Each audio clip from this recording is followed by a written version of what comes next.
विराट कोहली दोघांनी retirement declare केली आहे. तुमच्या समोर यांचा खेळ सुरू झालेला होता जेव्हा तुम्ही बीसीसीआयशी संबंधित होतात तेव्हा. आता लिजंड म्हणून हे दोघेही निवृत्ती स्वीकारतात T20 मधून.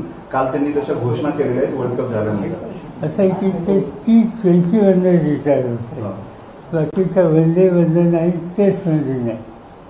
ही दोन्ही अतिशय उत्तम खेळाडू आहेत आणि ही गोष्ट चांगली आहे की एका विशिष्ट काळाच्या नंतर आपला फार्म स्टाफ फोर्स असतो, त्याच वेळेला निवृत्त व्हायचा निकाल असाल तर ती वेळ योग्य असते.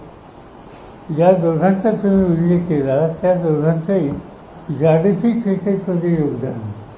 भारताची प्रतिष्ठा त्यांनी वाढवली, अनेक वर्ष त्यांना संधी मिळाली आणि आता नव्यांना संधी मिळाली आणि म्हणून त्याचा हा जो T20चा गेम आहे त्यातनं ते विजा व्हायचा निर्णय त्यांनी घेतला.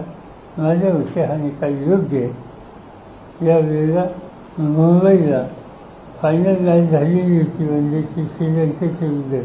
त्या मॅचमध्ये सचिन तेंडुलकरने निवृत्त व्हायचा निर्णय घेतला, पण ते निवृत्त झाले आणि अनेकांना प्रोत्साहित करत आले. ही दोन्ही खेळाडू T20मधून निवृत्त होणार, बाकीच्या खेळातून होणार असं मला वाटतं. आणि त्यामुळे या T20मध्ये नवीन पिढी एन्करेज करण्यासाठी या दोघांचा निर्णय यशस्वीच आहे. त्यांचे मी अभिनंदन करतो. साहेब, महाराष्ट्र सरकारने निवडणुकीच्या तोंडावरती मोठ्या घोषणा केल्या. 2 नंबरचं कर्जबाजारी तामिळनाडू नंतर महाराष्ट्र राज्य झाले आणि घोषणांचा पाऊस. अर्थसंकल्पावरती असं आहे. आणि मी काल सांगितलं कोल्हापुरात, तुमच्याकडे खिशात काय आहे ही न भाषा बाजारात जाऊन तुम्ही खरेदी करायला गेला तर काय अवस्था असते मी सांगण्याची गरज नाही. हे जे काही असतात सगळे आता कालचं जे काही जाहीर केलं गेलं, कालच्या लोकसभेच्या निवडणुकीच्या मध्ये महाराष्ट्राच्या जनतेने जो निकाल दिला त्याच्यापासून धसका घेतलेला आहे आणि त्याच्यापासून हा अशा प्रकारची आखणी केलेली आहे. ठीक आहे, असा आखणी केली तातडीने या सगळ्या गोष्टी आणि देणार तसं जाहीर केलं.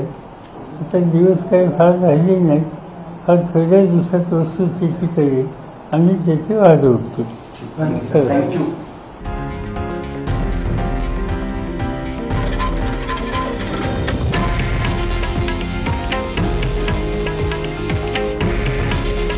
हे आहे देशातील नंबर 1 न्यूज नेटवर्क आणि आपण पाहत आहात TV9 मराठी.